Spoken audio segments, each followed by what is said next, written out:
গাজীপুরবাসী, আমি আপনাকে যেটা বোঝাতে চাচ্ছিলাম, এই দুনিয়ার ময়দানে অপরাধ করার পরেও দুনিয়ায় যারা আল্লাহর কাছে সাধু সাজে মাপ চায়, এই মাপ চাওয়ার ক্ষেত্রে আবার দুইটা নিয়ম মেনটেন করতে হবে। এটা না করে এই দুনিয়ার ময়দানে ঢালাও ভাবে যারা আল্লাহর কাছে মাপ চায়, আমার আল্লাহ এদেরকে কোনোদিন মাফ করবে না। মানে আল্লাহর হক যদি আপনি নষ্ট করেন, আল্লাহর কাছে মাপ চান তো আল্লাহ মাফ করবে। মাফ করবে না? করবে না? এটা আল্লাহর বিষয়। কিন্তু হাক্কুল ইবাদ যেটা আছে, বান্দার হক, বান্দার কাছে মাপ চাওয়া লাগবে আপনাকে। বান্দা যতদিন না মাফ করে না, ততদিন আমার আল্লাহ মাফ করবে না। এটাই আয়াতের ব্যাখ্যা, এটাই সিদ্ধান্ত আল্লাহ। যেহেতু আমরা একটা পয়েন্ট আকারে কথা বলতেছিলাম, ইন্নাল্লাহা ইয়া'মুরু বিল আদলি ওয়াল ইহসান, ভারসাম্য, ইনসাফপূর্ণ বিচার ব্যবস্থা, ন্যায় শান্তিপূর্ণ একটা সমাজ গঠন। গাজীপুরের মুসলমানেরা নবীজির জীবনী পড়ে দেখেন, মার খেয়েছেন, জুলুম নির্যাতনে সহ্য করেছেন একাধারে। সেজদায় যদি যেতেন তো মরা উঠে নারী ফুরিগুলো নিয়ে চাপিয়ে দিতেন। এত জুলুম, এত নির্যাতন সহ্য করার পরেও রাসূল কোরআন হাতে নিয়ে বলেছিলেন, খয়রুল কুরুনি করনি, আমার যুগটাই হচ্ছে সর্বশ্রেষ্ঠ যুগ। সুবহানাল্লাহ বলতে পারেন না? রাসূল মার খালেন, নির্যাতন সহ্য করলেন, 82 বার ডাইরেক্ট ইনডাইরেক্ট মারার টার্গেটে পড়লেন। এত কিছু একাধারে সহ্য করার পরেও রাসূল কিন্তু এই কোরআন হাতে নিয়ে বলেছিলেন, আমার যুগটাই হচ্ছে সর্বশ্রেষ্ঠ যুগ। আগামীতে আপনি এই দুনিয়ার ময়দানে সর্বশ্রেষ্ঠ এরকম একটা যুগ যদি দেখতে চান, আল্লাহর কোরআন ব্যতীত মানব রচিত কোনো বিধান দিয়ে সম্ভব না। কারণ রাসূল জানিয়েছে, মান ক্বালা বিহি সাদাকা, দুনিয়ায় যারা কোরআন দিয়ে কথা বলে এরাই কেবল সত্য কথা বলে। এই দুনিয়ার ময়দানে কোরআন দিয়ে যারা বিচার করে এরাই কেবল দুনিয়ায় ন্যায় বিচার করতে পারে। যেহেতু আগামীতে আমরা ন্যায় এবং সত্য, ইনসাফপূর্ণ একটা বিচার ব্যবস্থা কায়েমের জন্য চেষ্টা চালাচ্ছি। কারণ আমরা এই বাংলাদেশে একাধারে দুই বুবু শাসন দেখেছি, চাচা এরশাদকে দেখেছি। একথা বলে না কেন? কেউ কোনোদিন এই সমাজের মধ্যে শান্তি আনতে পারে নাই। কেউ হাতে নিয়ে বলতেও পারে নাই যে আমি নিজে গ্যারান্টি দিচ্ছি এটা ডাকাত মুক্ত দেশ, আমি নিজে গ্যারান্টি দিচ্ছি এটা চোর মুক্ত দেশ। এরকম কেউ গ্যারান্টি দিতে পারে নাই। পেরেছে? আরো জোরে বলেন। কেউ কোনোভাবে পারে নাই। বরং যারা যেখানে একাধারে নির্বাচনে পাশ করার পরে দায়িত্ব পালন করেছিল, আপনি তাকিয়ে দেখেন সে ওই জায়গা থেকে জনগণের লক্ষ লক্ষ কোটি কোটি টাকা চুরি করেছে আর পাচার করেছে। যে যেখানে দায়িত্ব পাচ্ছে সে সেখানে লুটে ফুটে খাওয়ার চিন্তা ভাবনা করছে। কিন্তু আল্লাহর কোরআন এই দুনিয়ার ময়দানে এরকম সব চিন্তাধারাগুলোকে বদলিয়ে ফেলে সুন্দরভাবে দুনিয়ায় ইনসাফপূর্ণ একটা সমাজ পুরস্কার দেওয়ার জন্য এই দুনিয়ার ময়দানে এসেছে। আর এটার পক্ষে আমাদের ভূমিকা রাখা লাগবে। যেহেতু রাসূল করেছে, না আমাদেরও করা লাগবে, নাকি দরকার নেই? আরো জোরে বলেন। এটা করতে গেলে আপনার কর্মসূচি কি এবার বলছি। আল্লাহ পাক বলেন, আলতাকুম মিনকুম উম্মাতুন ইয়াদউনা ইলাল খায়র, সূরা আলে ইমরান 3 নাম্বার সূরা 4 নাম্বার পারার 104 নাম্বার আয়াত। আল্লাহ পাক বলেন তোমাদের মধ্যে একটা দল থাকা দরকার। দল কয়টা? সবাই বলেন। বাংলাদেশে এবার মিলিয়ে দেখেন হাজার হাজার দল, 22 দল, 20 দল, 14 দল, 15 দল আছে না নেই? এত দল, মানুষ যত তার চাইতে দল বেশি। একথা বলেন না কেন? কোরআনের আয়াত দল করতে গেলে করা লাগবে একটা, কারণ একটা দল আল্লাহর কাছে উত্তম। নবীজির হাদিস, কিয়ামতের ময়দানে আমার উম্মত যারা হবে 73টা কাতার দাঁড়াবে, 72 কাতার যাবে জাহান্নামে, আর একটা কাতার যাবে জান্নাতে। এই হাদিস, এই কোরআনের আয়াত এবার মেলাই। এই দুনিয়ার ময়দানে ওই জান্নাতি দলটা তো এইটাই। দুনিয়ায় যারা রাজনীতি সংগঠন করতে গিয়ে কর্মসূচি হাতে নিয়েছে, ইয়ামুরুনা বিল মারুফ, সৎ কাজে আদেশ, 2 নম্বরে অসৎ কাজ যেখানে, ওই জায়গার মধ্যে বাধা। আল্লাহ পাক বলেন উলাইকা হুমুল মুফলিহুন। উলাইকা শব্দ ইসমে ইশারা। আমার যেমন হাতের আঙ্গুল আছে, আমার আল্লাহরও কুদরতের আঙ্গুল আছে। আল্লাহ দেখাচ্ছেন উলাইকা, এই দলটা আমি আল্লাহর কাছে সফল কাম। সুবহানাল্লাহ বলতে পারেন না? বাংলাদেশের এবার হিসাব মেলাপ, যতগুলো দল আছে তার ভিতরে অনেক দল আছে যারা সৎ কাজে রাগ দেখায়। একটা কোরআনের মাহফিলের আয়োজন করবেন, কত জায়গায় কত রকম আপনাকে কথাবার্তা শোনা লাগছে, এক কথা বলে না কেন? এটা তো সৎ কাজ। এই বাংলাদেশের রাজনীতির ক্ষেত্রে তাকান, কত মানুষ আছে এই কোরআনের মাহফিল গুলো পর্যন্ত বন্ধ করে দিচ্ছে। কত জায়গার মধ্যে আলেমদেরকে স্টেজে পর্যন্ত উঠতে দিচ্ছে না, কত জায়গার মধ্যে বাধা দিচ্ছে। আল্লাহর কোরআন বলছে দল করতে গেলে সৎ কাজের আদেশ চালানো লাগবে। কিসের অনুমতি কোরআনের মাহফিল হবে, কারো হাত পা ধরা লাগবে না।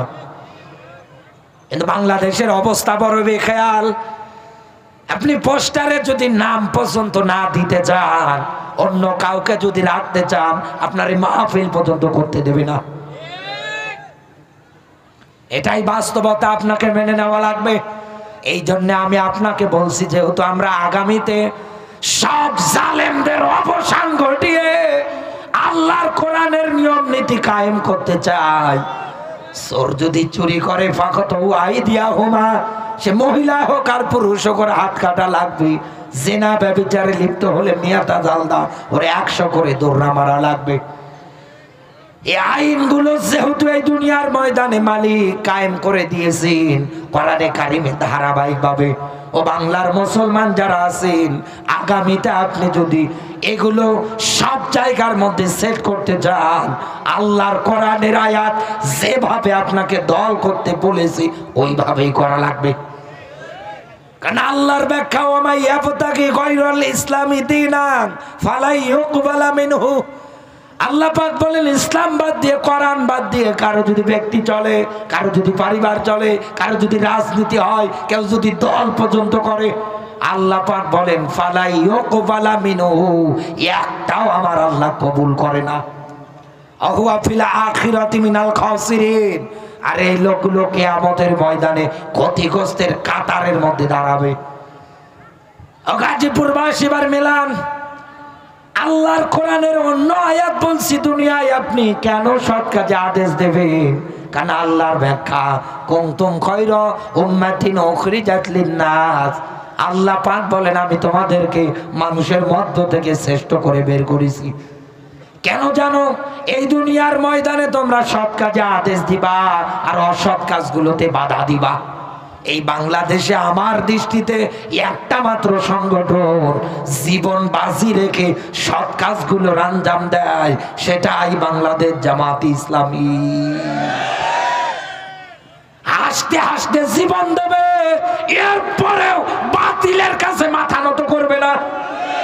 এই সমাজে তারা কোনোদিন কোনো জায়গায় কোনো গান বাজনা অশ্লীল লিপ্ত দৃশ্য সাপোর্ট করবে না। কারণ তারা জানে ফাকাত দল্লা দলালাম বাইদা, এগুলো আল্লাহর পথ থেকে মানুষদেরকে দূরে সরে নিয়ে যাওয়ার মাধ্যম।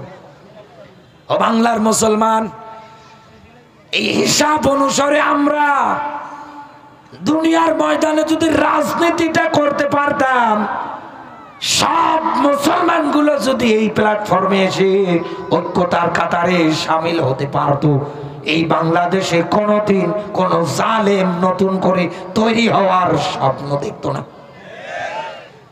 কিন্তু আমরা তো মানি না, আমরা পারি না। আপনি দুনিয়ার ময়দানে সৎ কাজের আদেশ আর অসৎ কাজে বাধা দিতে গিয়ে আল্লাহর কোরআনের এই ঘোষিত দল করতে গিয়ে যদি মারাও যান, আপনার জন্য পুরস্কার আছে। আর এই দলের কর্মী সমর্থক যারা হবে তাদের জন্যও আমার আল্লাহ পুরস্কার রেখেছেন মরণের পরে। কারণ রাসূল জানিয়েছেন, আল্লাহর পথে লড়তে গিয়ে কোনো মানুষের শরীর থেকে এক ফোঁটা রক্ত যদি জমিনে পড়ে, আমার আল্লাহ সঙ্গে সঙ্গে তার জীবনের অপরাধগুলো মাফ করে দেয়। কবরে, মিজানে, হাসরে, ফুলসিরাতে কোনো জায়গায় চিন্তা নেই। আল্লাহ ডাক দিয়ে বলবে, ফাম্মা মান উতিয়া কিতাবাহু বিয়ামিনিহি, বান্দা এই যে আমল নামা আমি আজকে তোমার ডান হাতে দিলাম। এই কারণেই দিলাম, কারণ কিয়ামতে আমি আল্লাহ রাব্বুল আলামিন জানি জালেম যারা আছে তারাও এই জায়গার মধ্যে উপস্থিত হবে। সুম্মা ইলাইনা তুরজাউন, সবাই দাঁড়াবে। আর এই জায়গার মধ্যে আমি আল্লাহ তোমাদের এত সম্মানিত, এত মর্যাদা দিচ্ছি এই কারণে, কারণ দুনিয়ায় তোমরা আমাকে পাওয়ার জন্য ত্যাগ স্বীকার করেছো, কষ্ট স্বীকার করেছো, হাজারো জুলুম নির্যাতনের স্টিমুলা চালিয়েছে, এরপরেও বাতিলদের কাছে তোমরা মাথা নত করো নাই। আমি আল্লাহ যেভাবে চলতে বলেছি ওইভাবে চলেছো। এই জন্য আমার তোমার ক্ষেত্রে ব্যাখ্যা, আমি আল্লাহ আজকে তোমার হিসাবটা পর্যন্ত একেবারে সহজ করে দিলাম। বাংলার মুসলমান যারা আছে, আল্লাহ সর্বশেষ আল্লাহর পথে লড়াকু সৈনিক যারা হয়, শাহাদতের মর্যাদা পেয়ে যারা মারা যায়, আমার আল্লাহ তাদেরকে ডাক দিয়ে বলবে, আজকে তোমার আহাল বর্ডার থেকে ৭০ জন মানুষের জন্য আমার কাছে সুপারিশ করো। আমি আল্লাহ বলছি, আজকে তোমার সুপারিশ আমি আল্লাহ গ্রহণ করব। একমাত্র শহীদ যারা আছে তাদেরকে আল্লাহ কথা বলবে। এখানে আলেম যারা আছে জিজ্ঞাসা করে দেখেন আপনি। এই জন্য কোরআনে কারিমে আল্লাহ রাব্বুল আলামিন নিজে ব্যাখ্যা দিয়েছে। আল্লাহ পাক বলেন, মিনান নাবিয়িনা ওয়াস সিদ্দিকিনা ওয়াস শুহাদাই ওয়াস সালিহিন ওয়া হাসুনা উলাইকা রাফিকা। বলেন আল্লাহু আকবার। আল্লাহ বলেন, আমার কুদরতের আঙ্গুলে ইশারা করা, আমি নিজে এই জায়গায় উলাইকা ইসমে ইশারা শব্দ দিয়ে আঙ্গুল দিয়ে দেখাচ্ছি। এই দুনিয়ায় বন্ধু হিসাবে যদি নিতে চাও, 4 প্রকার মানুষ তোমাদের উত্তম বন্ধু। তার 1 নম্বরে মিনান নাফিকিন, দুনিয়ায় যারা নবী, এখন তো নবী রাসূল দুনিয়ায় নেই, কোন জায়গার মধ্যে আমরা তাদের দেখতেও পারছি না। একথা বলেন না কেন? রাসূলের উপরে কিতাব আল্লাহ নাজিল করেছেন, আছে রাসূলের সুন্নাহ মোবারক আছে, তিনি রেখে গিয়েছেন আমাদের জন্য। ও বাংলার মুসলমান, তাহলে আপনি বন্ধু হিসাবে কাকে নেবেন? এই জন্যই রাসূলের হাদিস, আল উলামা ওয়ারাসাতুল আম্বিয়া, আমার পরে এই দুনিয়ার ময়দানে নাইবে নবী তারা, দুনিয়ায় যারা আলেম। একথা বলে না কেন? আলেমের মধ্যেও আবার ভাগ আছে। ওমান আযলামু মিম্মান কাতামা শাহাদাতান ইনদাহু মিনাল্লাহ। এই দুনিয়ার ময়দানে আলেম তো ওটা না যে কোরআনের হক সত্য কথা জানার পরেও গোপন করে দেয়। এটা সবচাইতে বড় জালেম দুনিয়ায়। এরকম জালেমের পিছনে নামাজ হবে না, কারণ আল্লাহ ওকে লানত দেয়। ওর একটা রুকু, একটা সেজদা, একটা তাসবিহ আল্লাহ কবুল করে না। বাস্তবতা তো এটাই। কিন্তু আজ আমরা এই দুনিয়ার ময়দানে আলেম সেনার ক্ষেত্রে অনেক মানুষ আছে ভুল করে, কানে হাত দিয়ে কত মানুষকে ডাকবে, শুধু কবরের নিচে ওয়াজ করবে। আরে ভাই, জমিনের উপরে দাও দাও করে আগুন জ্বলে, এই আগুন আগে আপনাকে নেবানো লাগবে। আপনি এগুলো না বলে, সমাজে সুদ চলছে একাধারে, ইয়া আইয়ুহাল্লাযীনা আমানু লা তাকুলুর রিবা।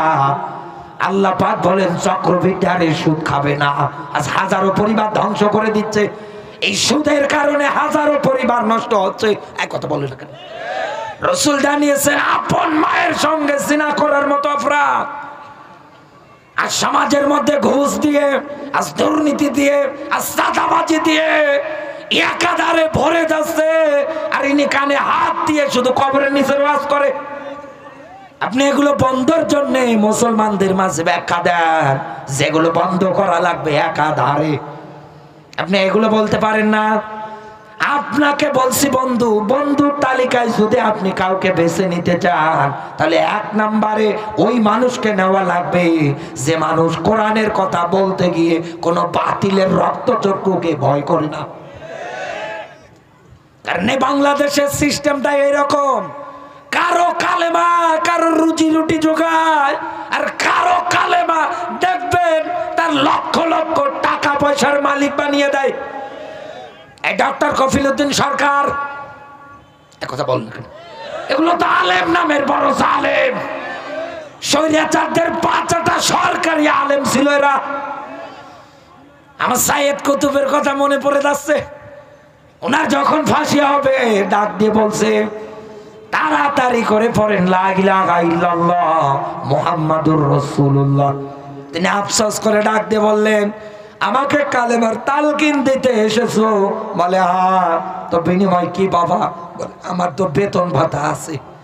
বলছে বড় আশ্চর্য বিষয়, আমি কালেমার ব্যাখ্যা লেখার কারণে জেলখানায় আমাকে কিছু সময়ের মধ্যে ফাঁসিতে ঝোলানো হবে, আর একই কালেমার তালকিন দিয়ে তুমি বেতন ভাতা পাও। তাহলে এখান থেকে এটাই প্রমাণিত, কারো কালেমা কারোর রুজি রুটি জোগায়, আবার কারো কালেমা ফাঁসির দড়ি পর্যন্ত নিয়ে যায়। এই দুনিয়ার ময়দানে বন্ধুর তালিকায় যদি আপনি কাউকে নিতে চান, এরকম মানুষের নেওয়া লাগবে। 2 নম্বরে সিদ্দিকিন, 3 নম্বরে সুহাদা, 4 নম্বরে সালিহিন। এরপরের ব্যাখ্যা ওয়া হাসুনা উলাইকা রফিকা, আল্লাহ নিজে দেখাচ্ছেন এরা তোর বন্ধু। ঢাকাবাসী এবার মেলান, আমি যে কথাটা বলার জন্য এত দূর পর্যন্ত এসেছি সেই শব্দটুকু হচ্ছে সুহাদা। আল্লাহর পথে কেউ যদি নিহত হয়ে যায়, মারা যায়, সে তো শহীদ। শহীদ শব্দের অর্থ হচ্ছে সাক্ষ্য, সাক্ষী। বলেন তো কি? আরো জোরে বলেন। সাক্ষ্য, সাক্ষী। শহীদ যারা হয়, কোরআনের ভাষা ওয়ালা তাকুলু, আল্লাহ পাক বলেন খবরদার এদের মৃত বলবে না, বরং এরা জিন্দা। এরা আমি আল্লাহর কাছ থেকে রিজিক পায়। এখান থেকে এটাই প্রমাণিত, শহীদ যারা হয় আল্লাহর কোরআনের ভাষা অনুসারে তারা মরে না, তারা জিন্দা থাকে। আমার আল্লাহ তাদেরকে রিজিক পর্যন্ত দেয়। কিন্তু বাস্তবতায় দুনিয়ায় আমরা তো তাদেরকে জীবিত পাই না, তারা তো মারা যায়। এক কথা বলেন, তারা তো মারা যায়। একটা মানুষ যদি শাহাদতের মর্যাদা পায়, তাকে বিনা গোসলে দাফন করানো হয়, কবরের মধ্যে রেখে আসা হয়। দূর দূরান্ত লোকজন এসে তার কবরের মধ্যে মাটি দিয়ে দিয়ে যায়। তাহলে এই জায়গার মধ্যে আমার প্রশ্ন এখন আপনার কাছে, আল্লাহ যে বললেন বন্ধু হিসাবে 3 নম্বরে শহীদরা তোর বন্ধু হবে, এখন আল্লাহর ভাষায় সে তো জীবিত থাকে, কিন্তু বাস্তবতায় সে যদি মারা যায়, সে শাহাদত পেয়ে হোক আর যে অবস্থায় হয় হোক, তাকে আমরা কবরে রেখে আসবো। শতবার ওনার কবরের পাশে গিয়ে ডাকলে উনি আমার একটা কথারও জবাব দেবে না, উনি আমার একটা কথাও শুনবে না, উনি কবরে থাকবে। এনাকে আমি যতই ডাকি না কেন কোনো লাভ নেই। বন্ধুত্বের হাত বাড়ানোর জন্য বললে উনি আর একটা বারের জন্য আপনার কথার জবাব দিতে পারবে না। তাহলে এই জায়গায় আল্লাহ এই রকম ব্যাখ্যাটা কেন দিলেন? আল্লাহর বান্দা তো কবরে, তো বন্ধুত্ব হবে কার সঙ্গে? ভালো করে মেলাবেন। আল্লাহ রাব্বুল আলামিন আয়াতের মধ্যে এটাই ব্যাখ্যা দিয়েছেন, এই দুনিয়ার ময়দানে আমার এই বান্দা যতদিন বেঁচে থাকবে, কারণ ওর চাওয়া একটাই, আলালাহুল খুল কলাম, সৃষ্টি যার জমিনে একমাত্র আইন চলবে তার। কোন লেনিন কালমাসের আব্রাহাম লিঙ্কনের তৈরিকৃত রাজনীতি চলবে না, সংবিধানও চলবে না, কারণ কোরআনটাই হচ্ছে সংবিধান। এটা কায়েম হয়ে যাবে। একাধারে চেষ্টা চালাচ্ছে। আল্লাহর বান্দা জানে আল্লাযী খলাকাল মাউতা ওয়াল হায়াতা, আল্লাহ সবার আগে মরণ বানিয়েছে, এরপরে আল্লাহর ব্যাখ্যা হায়াতা। আল্লাহ বলেন আমি হায়াত বানিয়েছি। যেই লোকটা ইসলামী আন্দোলন করে, যেই লোকটা কোরআন প্রতিষ্ঠার জন্য ভূমিকা রাখে, এই লোকটা দুনিয়ায় জানে কখন কোন জায়গায় আমাকে জালেমেরা বিনা কারণে দুনিয়ার থেকে বিদায় করে দেবে, আমি নিজেও জানি না। আমি যদি মারা যাই, আমার একটাই তামান্না থাকবে, আমি যেন শাহাদতের পেয়ালা পান করি। আল্লাহ যেন আমাকে শাহাদতের মর্যাদা দিয়ে বরণ করে নাই। ও গাজীপুরের মুসলমানেরা,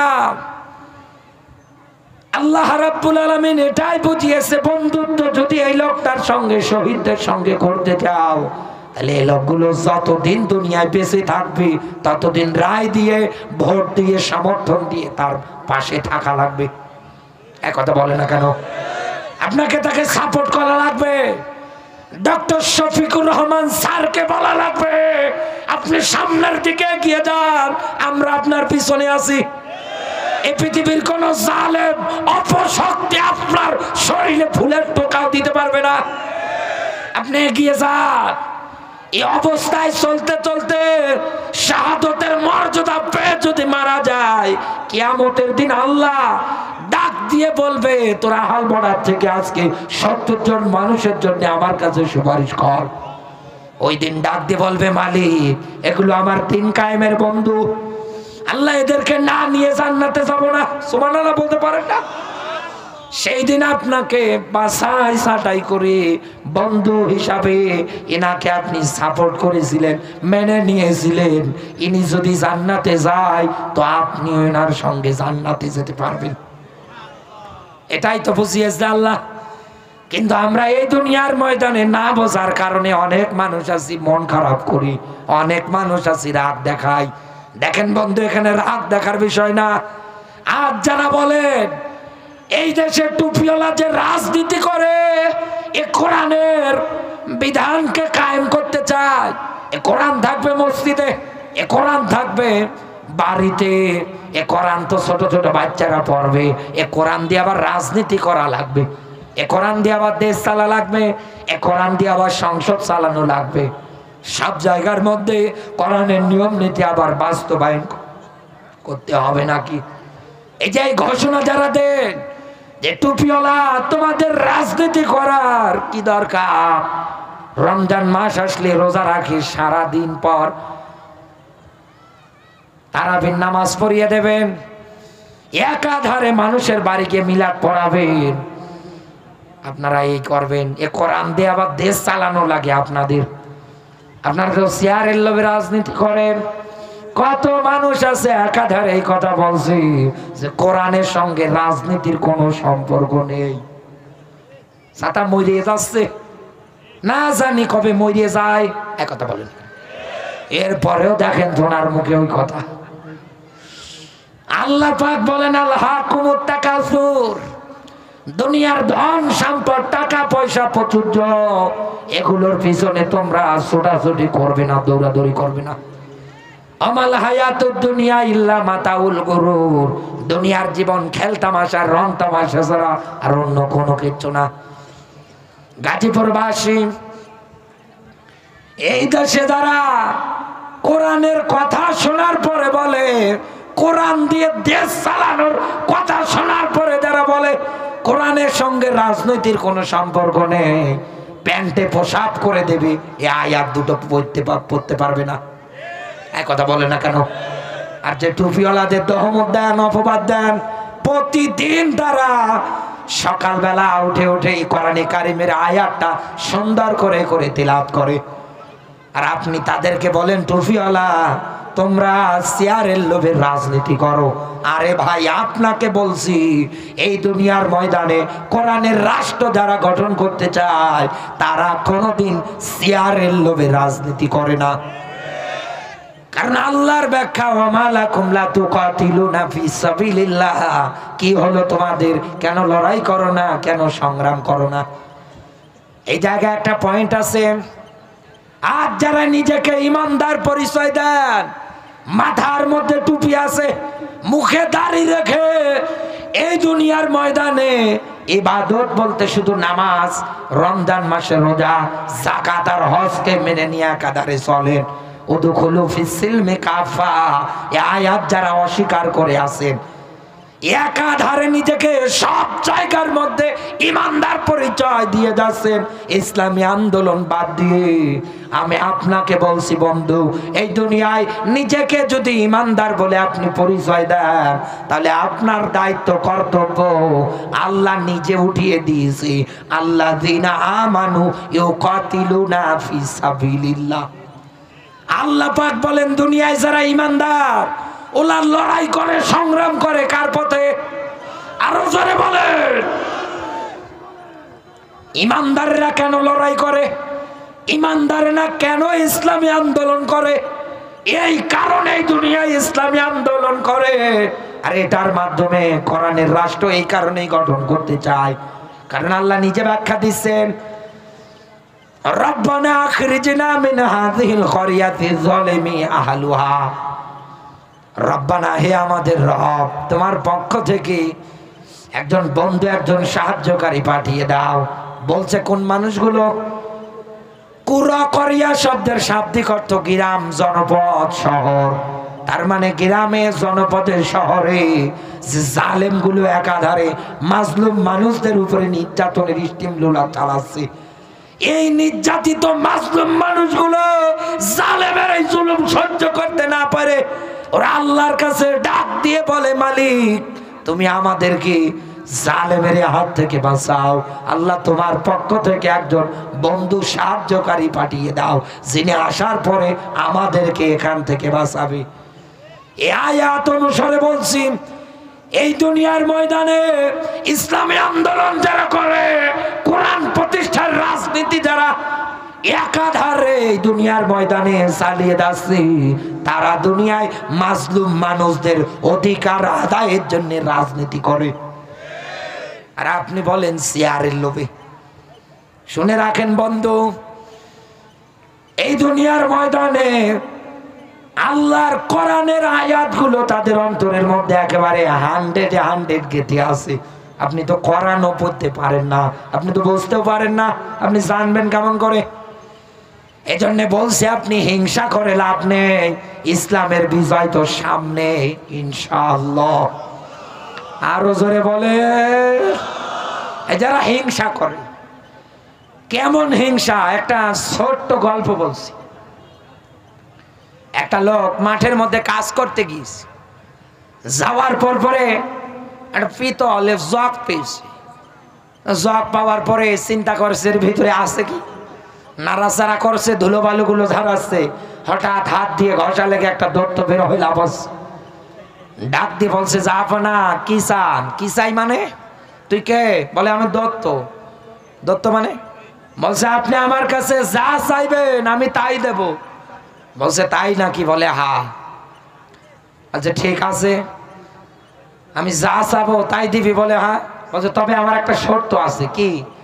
যে দেখেন আপনি তো আমার কাছে যা চাইবেন আমি তাই দেব, আপনি যদি আমার কাছে এরকম একটা মোবাইল চান, আপনি একটা মোবাইল পাবেন। আপনার পাড়া প্রতিবেশী যারা আছে ওরা 2টা করে মোবাইল পাবে। চিন্তা করছে কুয়াশার দিনে, ঠান্ডার দিনে আমি পেয়েছি আর আমি পাবো একটা, আর ওরা পাবে 2টা। দরকার নেই, আমার লাগবে না কিছু।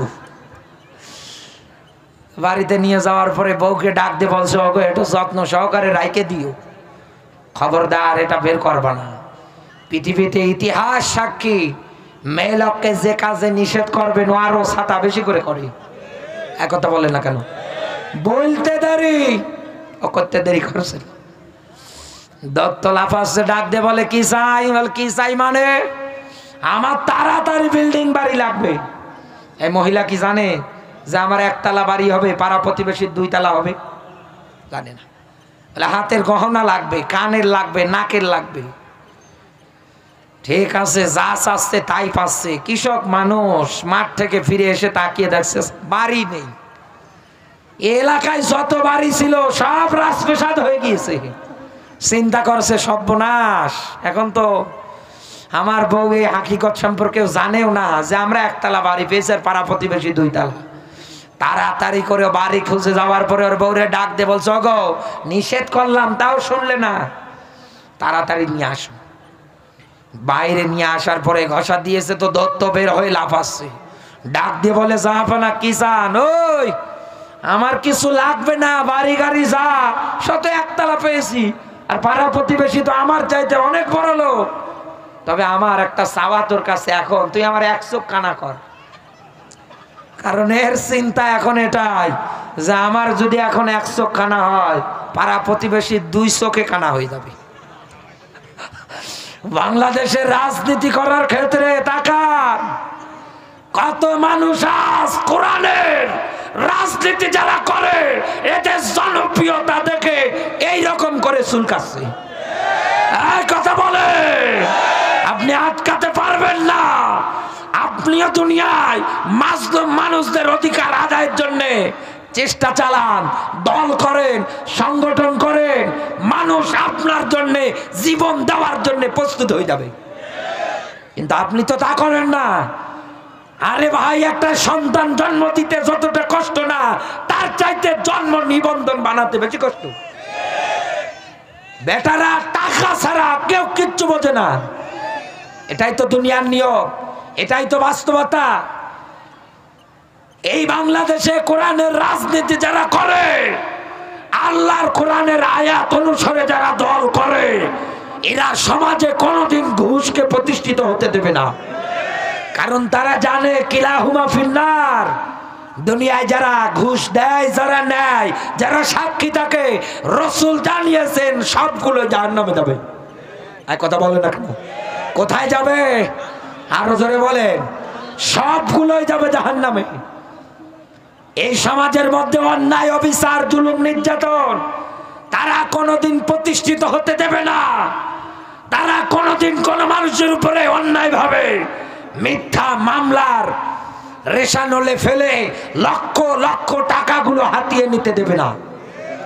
কত গায়েবী মামলা এতদিনে হয়েছে টের পাচ্ছেন? গতকালকে রাতের বেলা ছিলাম আমি সেই ঘোড়াঘাট দিনাজপুর। ওখানে মাহফিল শেষ করে এই পর্যন্ত এসেছি জার্নি করে করে অসুস্থ শরীর নিয়ে। তো ওখানকার যিনি দায়িত্ববান সাংগঠনিক মানুষ, উনি আমার পাশে এসে বসতে আর ফোন দিচ্ছে যে আপনার নামে কি গায়েবী মামলা আছে, তো তাড়াতাড়ি রেডি থাকেন, আসেন, থানাতে আসা লাগবে বা কোথায় যেন যাওয়া লাগবে, ডেট হয়েছে হাজিরা দেওয়া। উনি সবাইকে বলে দিচ্ছে। এরকম হাজারো মামলাগুলো দিয়েছে গাজীপুরবাসী। এই দুনিয়ার ময়দানে কোরআনের নিয়ম নীতি যদি প্রতিষ্ঠিত হয়ে যায়, এরকম একটা মিথ্যা মামলাও কেউ কোনোদিন কারো বিরুদ্ধে করতে দেবে না। কারণ সকল পাপের মূল উৎস মা জননী, এর নাম হচ্ছে মিথ্যা। আজ বাংলাদেশে সবচাইতে বেশি এইটাই চলতেছে। এগুলো বলাতে আবার কারো রাগ হয়। আমি যা বলেছি কোরআনের দলিল দিয়ে, কেমন বাপের বাটা এসে এখানে আপনি আয়াত উল্টিয়ে দেখান, আসেন মস্তানি করেন। আপনার মস্তানি আর কয়দিন? আল্লাহ পাক বলেন কুল সিরু ফিল আরদ ফানদুর কাইফা কানা আকিবাতুল মুকাজ্জিবিন। আমার জমিন ভ্রমণ করার দেখ, আমার সত্যের অবাধ্য যারা হয়েছিল আমি আল্লাহ একটাকেও ছেড়ে দেই নাই। এক কথা বলে না কেন? ফেরাউনকে আমি আল্লাহ শুটকি বানিয়েছি, নমরুদকে লেংরা মশা দিয়ে বিদায় করেছি। আরে এই বাংলাদেশে যে পুরী শয়তান হয়েছিল, একে তো আল্লাহ এই দুনিয়ার থেকে আতঙ্কেই বিদায় করেছে। কথা বলে। ও বলছে আমি যদি আর কয়েক মিনিট থাকতাম তাহলে আমার মাইরে ফেলতো। মারতে মানে তোর একটা হার হলেও মানুষ জোগাড় করতো। কি করে নাই এরা বলে? আমার বন্ধুরা, এই জন্য আপনাকে আমি আহ্বান করে গেলাম, সব ভেদাভেদ ভুলে গিয়ে এই দুনিয়ার ময়দানে আপনি একটা কোরআনের আয়াতের দিকে এসে দলের নিয়ম নীতিটা আপনি গঠন করে নেন। আপনার মুখ দিয়ে যেন বের হয় আনা এই মধ্যদিন সৃষ্টি যার জমিনে একমাত্র আইন চলবে তার, এই পক্ষে এসে আপনি কোরআনের এই আয়াত অনুসারে সুন্দর করে জীবনটা সাজিয়ে নেন। আল্লাহ যেন আমাদের তৌফিক দান করে, বলেন আমিন। আরো জোরে বলেন আমিন। আমি এতক্ষণ যাবত যা বলেছি আমি শিক্ষা দেওয়ার জন্য বলছি। এক, দুনিয়ায় অপরাধ যার কাছে করবেন মাপ চাইবেন তার কাছে, অপরাধ যদি ঘরের বউয়ের কাছে হয়, ঘরের বউয়ের কাছে মাপ চাওয়া লাগবে। এক কথা বলে না কেন? অপরাধ যদি বাবা মায়ের কাছে হয়, মাপ চাওয়া লাগবে বাবা মার কাছে। অপরাধ যদি আপনার রাজনীতিতে গিয়ে কোন মাজলুম মানুষের উপরে হয়, তার বাড়ি খুঁজে গিয়ে মাপ চাওয়া লাগবে। মানে এই বান্দারা যতদিন মাফ করবে না, ততদিন আল্লাহ মাফ করবে না। দ্বিতীয়ত আমি আপনাকে বলেছি, এই দুনিয়ার ময়দানে শান্তি যদি প্রতিষ্ঠা করতে চান, যেহেতু সারা বাংলার আগামীতে সবার মুখে একটাই স্লোগান, দেশ চলবে আল্লাহর কোরআন দিয়ে। এটার পক্ষে দুনিয়ায় যারা ভূমিকা রাখতে চাচ্ছে, আমি বলতেছি আপনাকে, আপনিও আসেন। এই যে আয়াত অনুসারে তারা দল গঠন করেছে, এই মাজলুম সংগঠন চায় মাজলুম মানুষদের অধিকার আদায় করতে। আপনিও আসেন, শরীক হন। এই অবস্থায় আপনি এই পথে থাকতে গিয়ে যদি মারাও যান, আল্লাহ আপনাকে শাহাদতের মরণ দিয়ে বরণ করে নেবেন। আল্লাহ যেন আমাদেরকে এই কথাগুলো আমল করার তৌফিক দান করে, বলেন আমিন।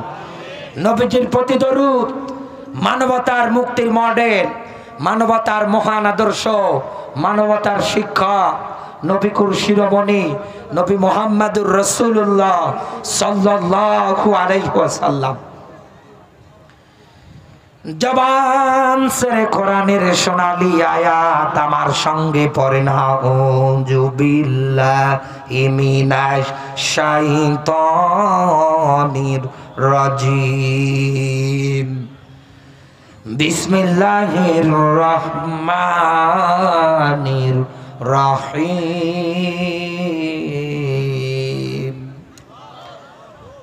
ওয়ানজির আশিরাতাকাল আকরাবিন। আমার আজকের আলোচনার সাবজেক্ট সতর্ক। আমি ওই সমস্ত জালেমদেরকে সতর্ক করছি যারা ইসলামী আন্দোলনের বিরুদ্ধাচরণ করেন, এই মাজলুম এই সংগঠনকে নিয়ে উল্টা পাল্টা ধারণা করেন। এজন্য আয়াত অনুসারে আমি সাবজেক্ট তৈরি করেছি সতর্ক। বলেন তো কি?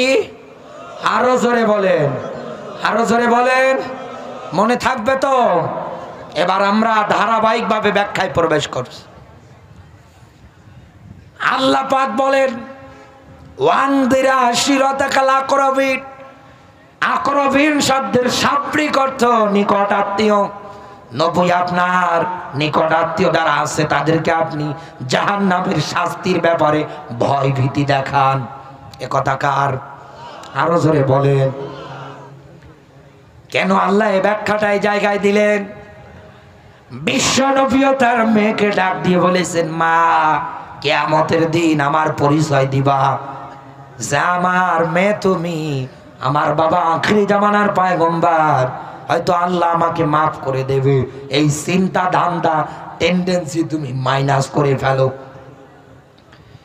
আমি নবী বলছি তোমাকে, ইন্নাল্লাযীনা আমানু ওয়া আমিলুস সালিহাত, নিশ্চয় দুনিয়ায় যারা ঈমান আনে, আনার পর পরে দুনিয়ায় যারা ভালো ভালো কাজের আঞ্জাম দেয়, আল্লাহ পাক বলেন এদেরকে আমার আল্লাহ জান্নাতুল ফিরদাউস দান করবে, যার নিচ দিয়ে নহর নদীগুলো প্রবাহিত হবে। ও বাংলার বাবা যারা আছেন, নবীজি তার মেয়েকে ডাক দিয়ে বলছে, মা কিয়ামতের ময়দানে জাহান্নাম থেকে বাঁচতে চাইলে ঈমান আর আমলটাকে মজবুত করা লাগবে, তাহলে তুমি বাঁচতে পারবে। আর আমরা এই জায়গার মধ্যে যারা বাবা আছি, আমাদের মেয়েগুলোকে আমরা যদি এই কায়দায় সতর্ক করতে পারতাম, কোনদিন আমাদের মেয়েগুলো উল্টা পাল্টা কাজ করতো না। আমা আতাকুমুর রাসূল, আল্লাহ পাক বলেন আমার রাসূল যা আদেশ দেয় মেনে নাও, যেটাতে নিষেধাজ্ঞা দেয় এটা থেকে তোমরা দূরে থাকো। বিশ্ব নবী যদি তার মেয়েকে বলতে পারে, আপনি কেন পারবেন না? আপনি তো তার উম্মত। এক কথা বলেন না কেন? আপনি তো তার উম্মত। রাসূল যদি তার মেয়েকে এই উপদেশ দিতে পারে, রাসূল যদি তার ফুফুকে উপদেশ দিতে পারে, তা আপনি কেন পারবেন না? আল্লাহর আয়াত তো কুন ফুসাকুম হালিকুন নার। আল্লাহ বলেন নিজে জাহান্নাম থেকে বাঁচা যেমন ফরজ, অধীনস্থ আহাল বড়ার যারা আছে এদেরকেও বাঁচানো লাগবে, এটা আপনার দায়িত্ব। কুল্লুকুম রাঈন, প্রত্যেকটা মানুষ দায়িত্বশীল। কিয়ামতের ময়দানে আল্লাহ দায়িত্ব পালনের ব্যাপারে জিজ্ঞাসা করবে। বাংলাদেশে তো আমরা দায়িত্ব নেওয়ার জন্য একাধারে চেষ্টা চালাই, কিন্তু দায়িত্ব পালনের ক্ষেত্রে আমরা ব্যর্থ। কথা বলে না কেন?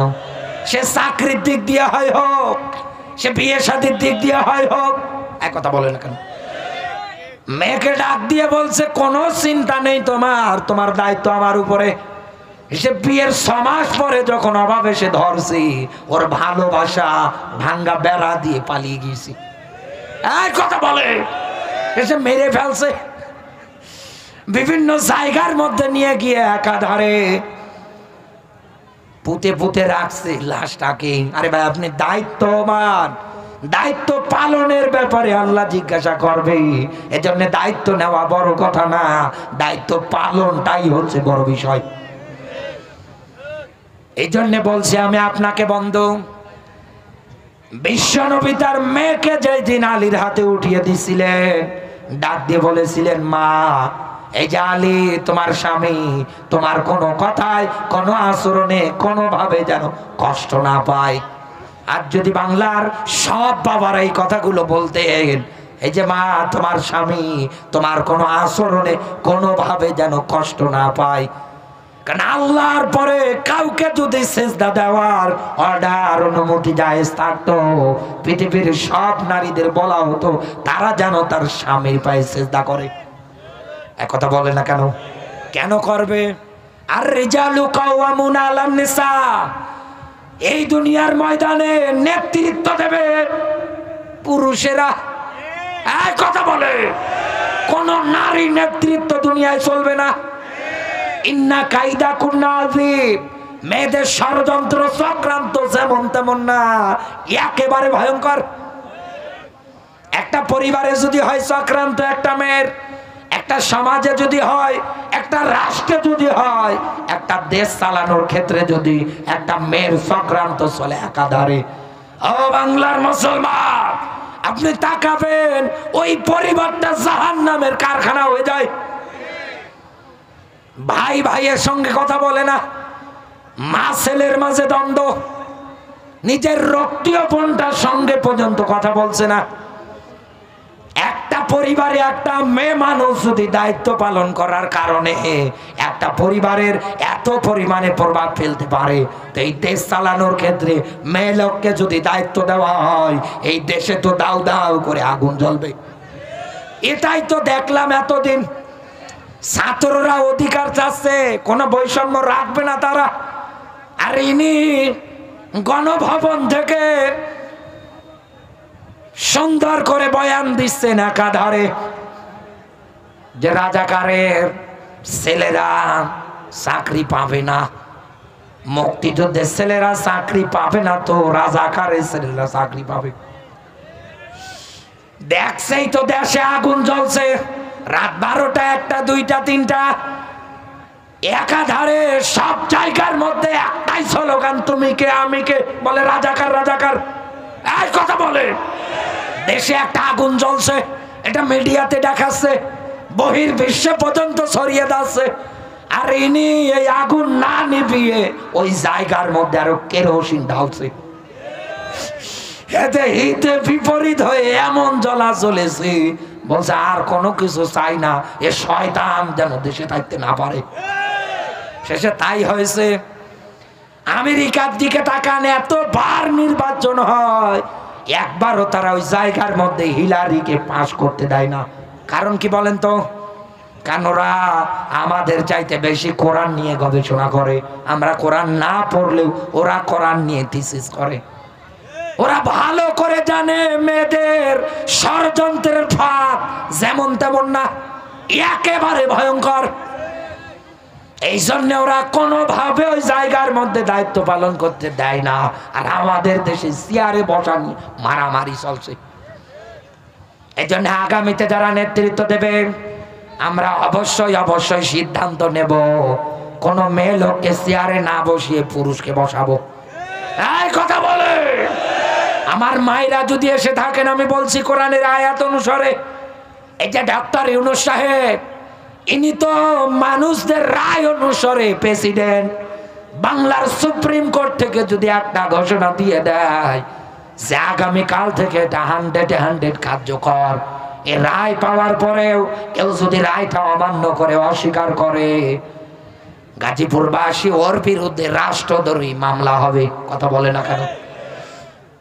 উনি তো মানুষদের নির্বাচিত প্রেসিডেন্ট, আর আপনার ঘরে যে স্বামী, এটা আপনার জন্য প্রেসিডেন্ট। আল্লাহর কোরআনের আয়াত অনুসারে দাম কোনটার বেশি, কোরআনের না মানুষের?